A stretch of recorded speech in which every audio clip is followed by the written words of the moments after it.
Hey, what's up, everybody? I'm here with Douglas Bender of Charenton Macerations. Did I say that correctly? And he's going to tell us a little bit about his debut launch, Christopher Street. Hey. Hey, how are you? Good. So, Christopher Street is the first fragrance that I've created on my own. A person who comes from the background of the fragrance industry. So, was a concept that I really always wanted to do because it's a great story in terms of New York City history, but also something that has incredible personal meaning to me. So the fragrance is really focused on a section of the West Village that is unlike, I mean, the West Village in New York City is like anything else in New York City. Absolutely. You don't necessarily see it these days when you walk through the street, but there is something about it that has always been a beacon to artists, people who just feel like that they have nowhere else to go. And you know, nobody's ever actually approached this idea of looking at New York City activism from a fragrance perspective.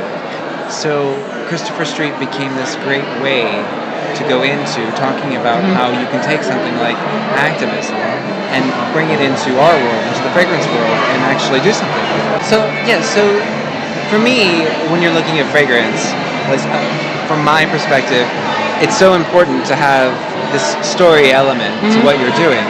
And Christopher Street, whether you're talking about the 1960s or you're talking about sort of like the very beginning, the foundings of New York, it's such an amazingly wonderful story. So the idea was to try and tap into this already wonderful narrative. It's a great fragrance. I sampled it earlier this year when I met you at a book signing. It's a great lime, incense. So the fragrance, the opening of it, it starts with this very wonderful alcoholic lime note. Yes. Which is inspired directly. Which lasts, like I told you before. If you would have been in the Stonewall Inn in the 1960s, having a gin and tonic. Okay. The great thing about it was that there was no running water inside the bar itself. Is that right? So they kept this dirty still of water behind the bar. That when you finished your drink, they would dip it in. Wow. Rinse it off, fill it up again, and give it to the next person. That sure wouldn't fly these days. So, but, just understanding that, with these sort of like dirty elements to the bar itself. I mean, we're talking dive bar in like the big capital D dive bar. It's an iconic bar now, which we all know. So, yeah, I wanted to actually look at these elements that you wouldn't necessarily think of as being moments of beauty and show how they actually led to these really beautiful, wonderful stories and how you get this sense of these people just by looking at the things that would have been part of their everyday life. One of the things that I was telling you, I love following you on Instagram and all the, like you're right there in the city, you take great pictures of just great sightseeing shots, and I totally enjoy it, and I'm sure your fan base does too. The way that I create fragrances is by actually finding a connection to what it is I'm doing. And I've always been much more of a visually oriented person.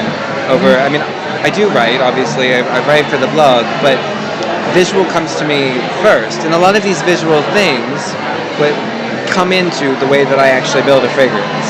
So with Christopher Street, I mean, I was left with, I interviewed so many people that were actually past residents or still living in the neighborhood, and they would bring out these wonderful boxes of materials and letters. Awesome. That's really awesome. And so going through all of that and trying to decipher what was there and what will actually work in terms of how you build a fragrance, it became this wonderful way to connect people's personal memories back into the actual scent story itself.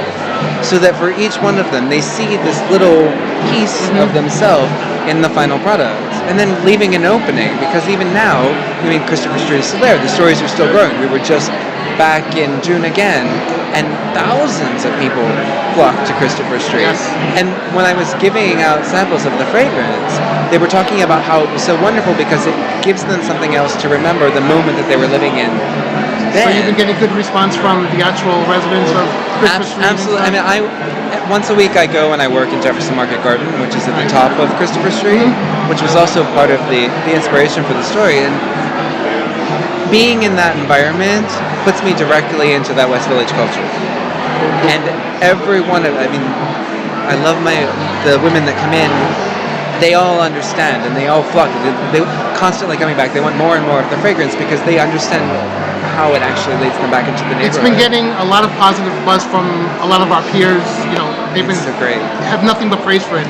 And congrats. Thank you. And wish you lots of luck with it. Thank you. Douglas Bender of Charenton Macerations.